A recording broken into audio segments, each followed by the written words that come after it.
Assalamualaikum warahmatullahi wabarakatuh.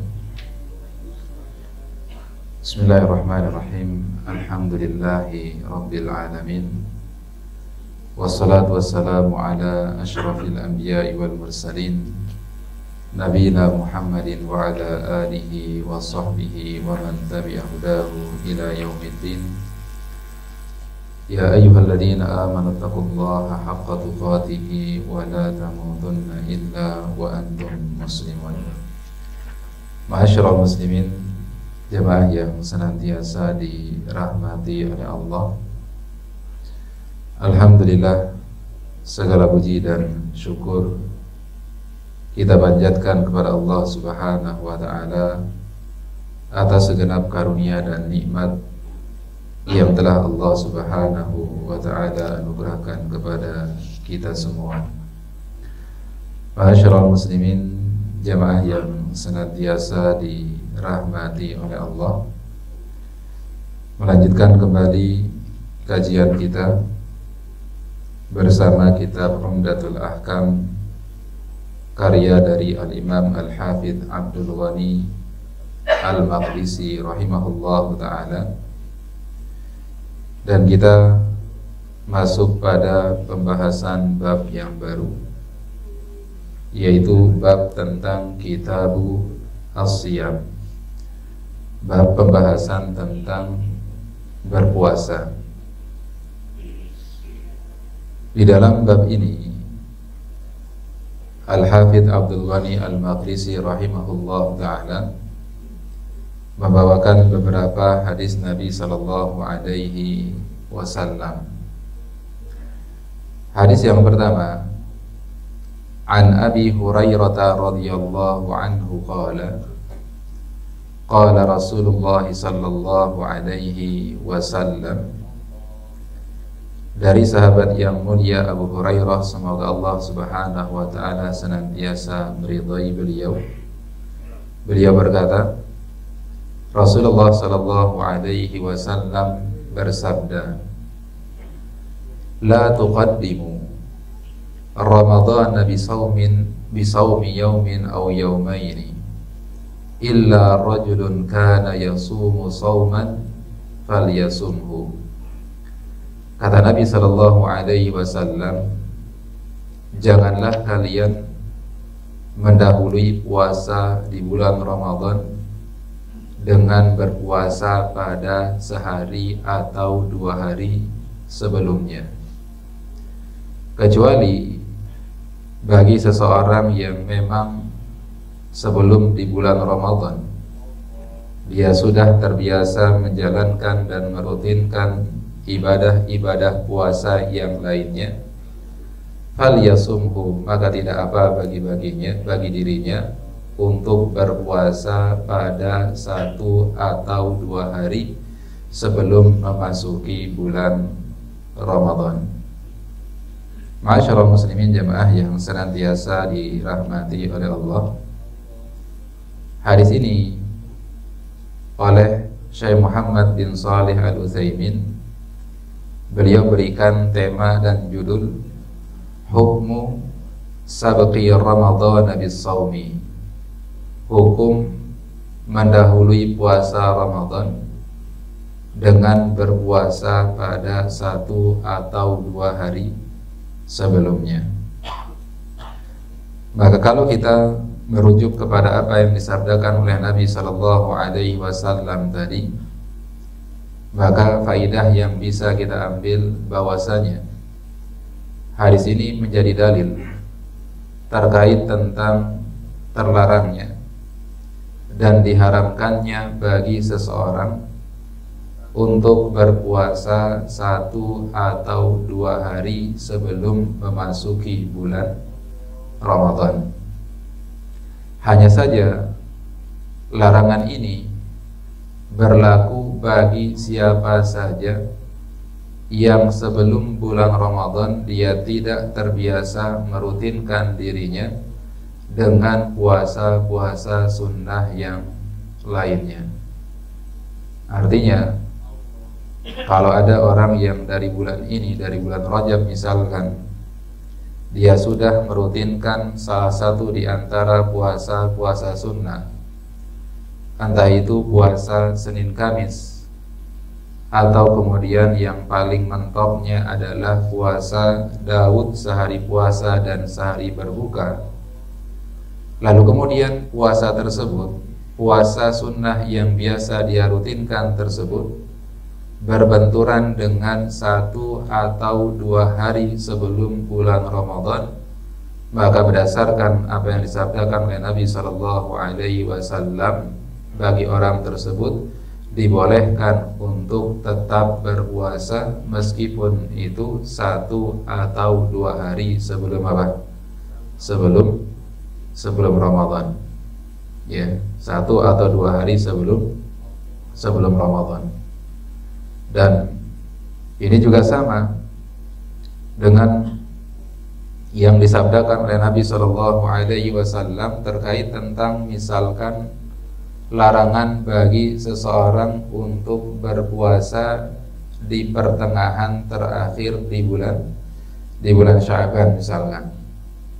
Maka larangan tersebut sama seperti hadis ini hanya berlaku bagi mereka-mereka yang tidak merutinkan puasa sunnah sebelumnya. Ya, tidak merutinkan puasa sunnah sebelumnya. Dan apa yang disampaikan oleh Nabi SAW ini menjadi dalil bahwasanya kita dalam beribadah kepada Allah Jalla wa'ala, disebut ibadah itu sebagai sebuah ibadah manakala ibadah tersebut diperintahkan oleh Allah atau oleh Rasulullah SAW. Nah, di sini kita kalau puasa sehari atau 2 hari sebelum bulan Ramadan, yang namanya puasa itu kira-kira ibadah atau bukan? Ibadah kepada Allah. Harusnya yang namanya ibadah kepada Allah itu adalah sebuah kebaikan. Harusnya ibadah kepada Allah itu bernilai pahala di sisi Allah Subhanahu wa ta'ala. Tapi tidak bagi orang-orang yang menghususkan puasa pada sehari atau 2 hari sebelum Ramadan, padahal sebelumnya dia belum pernah merutinkan puasa sunnah yang lainnya. Jadi kita tidak bisa berargumentasi, ini kan sesuatu yang baik. Ya, ini kan ya sesuatu yang baik, masa tidak boleh? Bukan masalah baik dan tidak baik, tapi apakah ibadah tersebut diperintahkan atau tidak oleh Allah dan Rasulnya Sallallahu Alaihi Wasallam, itu yang jadi patokan kita. Karena dalam masalah ibadah ada kaidah yang disebutkan oleh para ulama bahwasanya hukum asal dari sebuah ibadah itu adalah haram. Tidak boleh bagi seseorang itu beribadah kecuali manakala diperintahkan oleh Allah dan Rasulnya Sallallahu Alaihi Wasallam. Ya, itu kaidahnya. Nah, jangan kita terbalik. Nanti ibadah, kaidah dalam masalah muamalah kita justru bawa ke dalam masalah ibadah. Begitu pula kaidah dalam masalah ibadah justru kita terapkan di masalah muamalah. Ini 2 hal yang berbeda. Dalam muamalah kaidahnya apa? Al-aslu fil asya al-ibahah. Hukum asal segala sesuatu itu hukumnya adalah dibolehkan, hukumnya halal. Kecuali kalau ada dalil yang menyatakan bahwasanya muamalah tersebut adalah muamalah yang diharamkan. Sama halnya terkait tentang masalah makanan dan minuman misalkan. Terlepas dari memberikan label sertifikasi halal pada makanan dan minuman, itu tentunya adalah perkara yang penting, perkara yang urgent. Tapi jangan juga kita membuat kesimpulan misalkan kalau makanan dan minuman itu tidak ada label halalnya, maka otomatis ya makanan tersebut hukumnya apa? hukumnya haram atau kemudian dihukumi paling tidak syubhat. Ini tentunya argumentasi yang keliru. Karena kalau kita tidak tahu hukum dari sebuah makanan, kita nggak tahu kandungan dari makanan dan minuman ini apakah ada kandungan halal atau haramnya, dan kita benar-benar nggak tahu kalau makanan ini ada unsur-unsur haramnya, lalu kita hukumi dia secara zahirnya saja sepertinya tidak ada kandungan haramnya, maka makanan tersebut kembali kepada hukum apa? Hukum asalnya. Itu hukum asalnya adalah apa? Adalah mubah. Hukum asalnya adalah halal. Karena ketika kita misalkan bermuamalah dengan orang lain, yang jadi acuan kita adalah husnuzon kita. Kita berpikir positif terhadap orang tersebut. Sama halnya ketika kemudian misalkan kita pergi ke pasar, lalu kemudian kita beli daging sapi, atau kemudian bahkan kita beli ayam yang sudah dipotong. Ya, maka pertanyaannya, apakah kemudian kita harus mendetailkan terkait tentang daging ini siapa yang motong? Lalu kemudian motongnya baca bismillah atau tidak? Tidak seperti itu. Tapi kita cukup kemudian berhusnuzon. Kita tinggal di negara kaum muslimin, mayoritasnya ada penduduknya adalah muslim, maka kita cukup dengan berhusnuzon bahwasanya ayam maupun daging sapi yang dijual tersebut adalah daging yang memang sudah disembelih dengan sesuai syariat. Hal yang pernah kita sampaikan juga, Nabi SAW pernah tidak diberikan hadiah berupa daging kambing oleh seorang wanita Yahudi, pernah. Dan Nabi tidak hanya terima hadiahnya, bahkan Nabi langsung makan. Ya, langsung makan. Padahal yang ngasih hadiah daging tersebut adalah seorang wanita Yahudiyah. Ya, orang Yahudi. Sembelihannya apakah halal atau tidak? Orang Yahudi termasuk bagian dari ahli kitab. Dan sembelihan ahli kitab Allah firmankan, wa ta'amul ladzina utul kitaba hillul lakum wa ta'amukum hillul lahum. Dan sembelihan orang-orang ahli kitab adalah halal untuk kalian makan, demikian pula daging-daging yang kalian sembelih itu juga halal untuk mereka. Jadi ini pentingnya kita apa? Kita tahu yang namanya hukum asal sesuatu. Ya, biar kita bisa menyikapi sesuatu dengan cara yang tepat. Ya, dengan cara yang tepat. Sekali lagi, bukan berarti sertifikasi halal pada makanan dan minuman itu enggak penting, itu penting. Ya, tapi mengambil kesimpulan kalau belum ada label halalnya, lalu kemudian berkesimpulan mengambil sebuah hukum bahwasanya makanan ini otomatis apa? Otomatis haram atau otomatis syubhat. Ini adalah kesimpulan yang tidak tepat. Masyaallah muslimin jamaah yang dirahmati oleh Allah. Jadi ini kita katakan tadi, ya, datang penegasannya dari Nabi SAW. Nabi larang bagi seseorang yang sebelum bulan Ramadan dia belum pernah terbiasa menjalankan ibadah puasa, untuk dia berpuasa pada 1 atau 2 hari sebelum bulan Ramadan. Adapun kalau kemudian dia berpuasa pada 3 hari, 4 hari, 5 hari, 6 hari, bahkan sepekan sebelum datangnya bulan Ramadan, maka tidak terlarang baginya untuk berpuasa meskipun di bulan-bulan sebelumnya dia tidak membiasakan dirinya untuk berpuasa sunnah. Ya, tidak membiasakan dirinya untuk berpuasa sunnah. Masyaallah muslimin jamaah yang senantiasa dirahmati oleh Allah Subhanahu wa taala. Ini hadis yang pertama yang disampaikan oleh penulis dalam bab ini. Kemudian di hadis yang kedua, yaitu hadis yang diriwayatkan oleh sahabat yang mulia Abdullah bin Umar radhiyallahu anhuma, beliau berkata, Sami'tu Rasulullah sallallahu alaihi wasallam yaqul. Aku pernah mendengar Nabi sallallahu alaihi wasallam bersabda,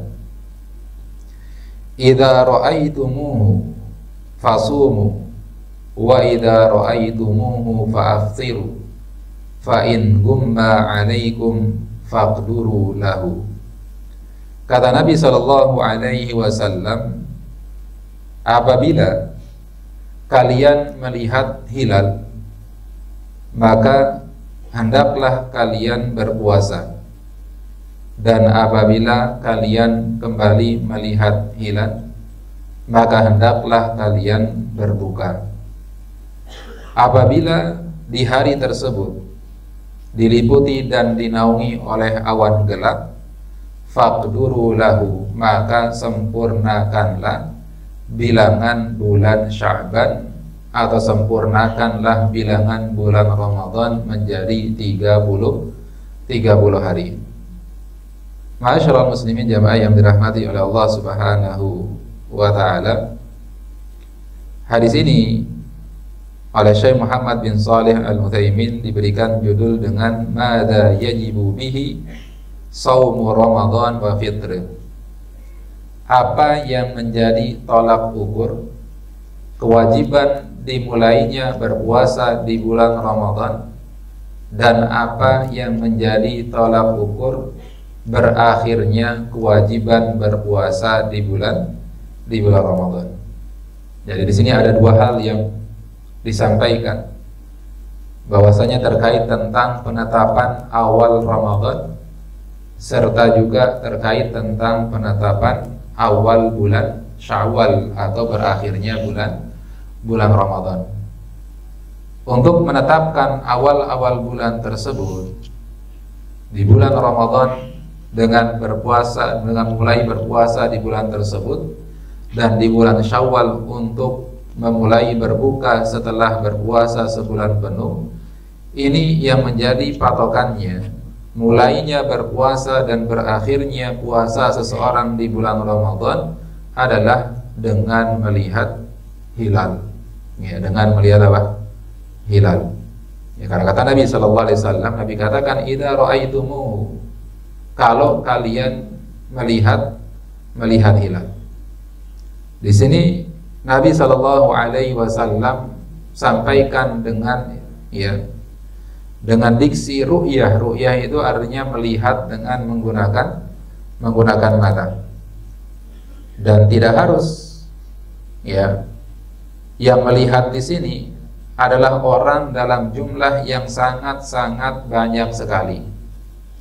Bahkan meskipun hilal tersebut diklaim disaksikan oleh 1 atau 2 orang, lalu kemudian selama orang tersebut dikenal sebagai orang yang jujur, lalu kemudian diterima kesaksiannya, maka kesaksian orang tersebut sudah cukup untuk menentukan bahwasanya besok 1 Ramadan atau besok 1 Syawal.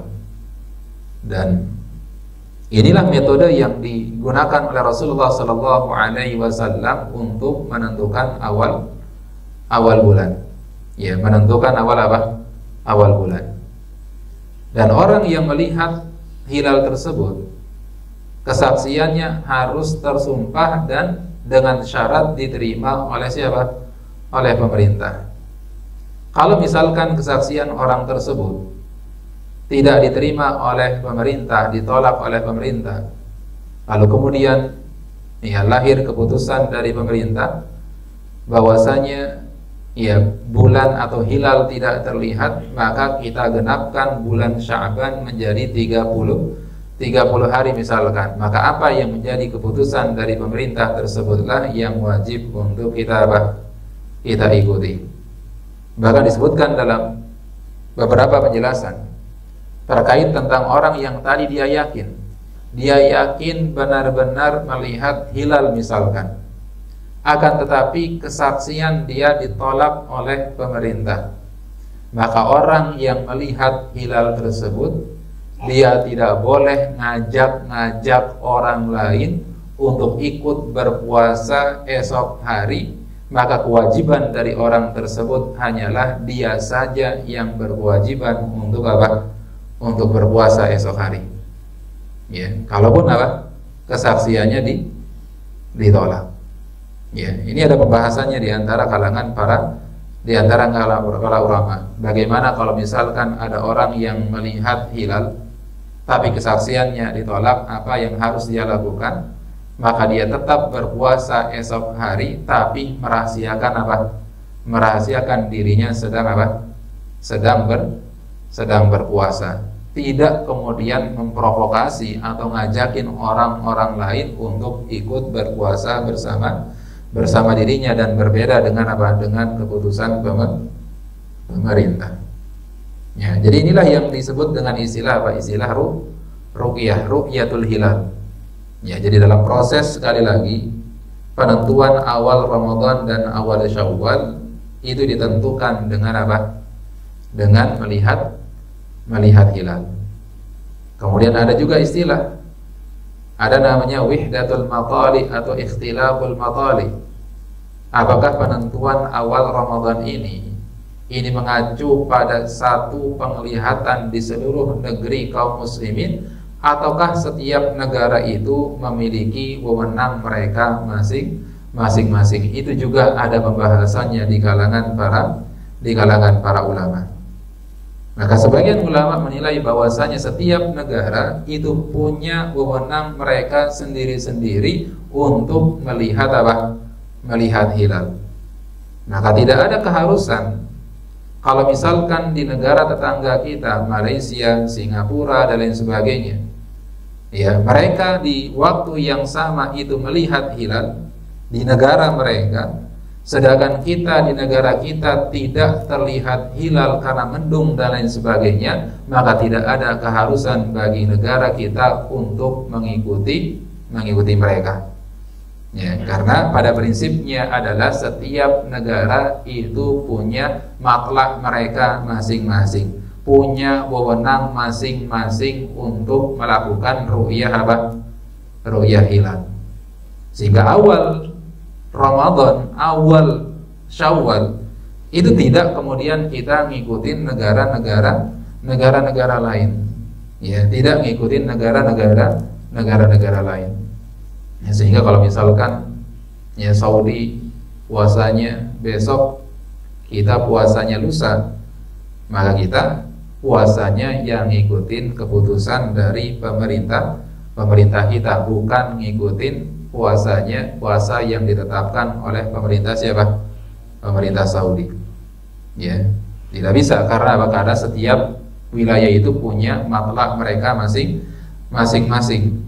Ya, punya matlak mereka masing-masing. Karena bisa jadi pada saat proses penglihatan bulan tersebut di sini mendung, tapi di sana apa? Di sana cerah misalkan. Ya, ini yang disampaikan oleh para ulama. Yaitu namanya apa? Ikhtilaful matali. Kemudian kata Nabi sallallahu alaihi wasallam, fa in gumma 'alaikum faqduru lahu. Tapi kalau kemudian misalkan kondisi cuacanya sedang mendung, lalu kemudian pada akhirnya ya hilal tidak bisa terlihat, maka kata Nabi sallallahu alaihi wasallam, sempurnakanlah bilangan bulan Sya'ban dan bulan Ramadan menjadi 30 hari. Ya, menjadi 30 hari. Ya, ini yang disampaikan oleh Nabi sallallahu alaihi wasallam. Ma'asyiral muslimin jamaah yang dirahmati oleh Allah Jalla wa Ala. Ini di hadis yang kedua. Kemudian di hadis yang ketiga, ya, ini hadis yang ketiga, insya Allah akan kita sampaikan pada pertemuan berikutnya, karena temanya antara hadis 3, 4, dan 5 ini berkelanjutan. Jadi kalau diputus kayaknya kurang baik. Jadi insya Allah ta'ala akan kita lanjutkan pada pertemuan berikutnya. Ayo, sampai sini ada pertanyaan? Nah, silakan.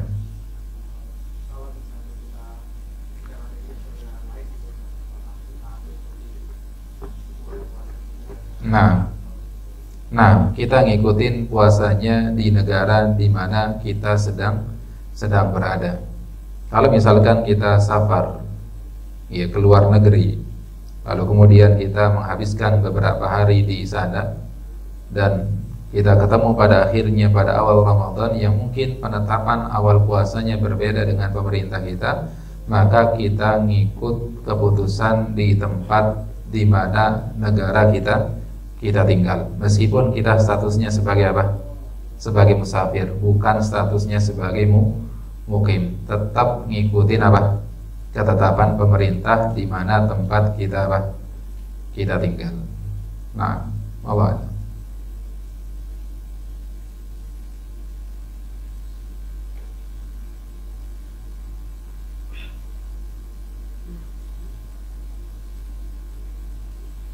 Ya, saya paling enak itu kalau ada perbedaan ngambil yang puasanya belakangan tapi lebarannya duluan.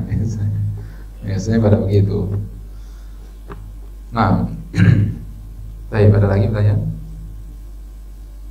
Tidak ada? Baik, masyaallah muslimin jamaah yang senantiasa dirahmati oleh Allah, ini yang bisa disampaikan pada kesempatan siang hari ini. Semoga bermanfaat bagi kita semua. Wallahu ta'ala a'lam bissawab. Ditutup dengan doa kafaratul majlis. Subhanakallahumma bihamdika asyhadu an la ilaha illa anta astaghfiruka wa atubu ilaik. Wa sallallahu ala nabiyyina Muhammadin wa ala alihi wa sahbihi wa sallam. Walhamdulillahi rabbil alamin. Assalamualaikum warahmatullahi wabarakatuh.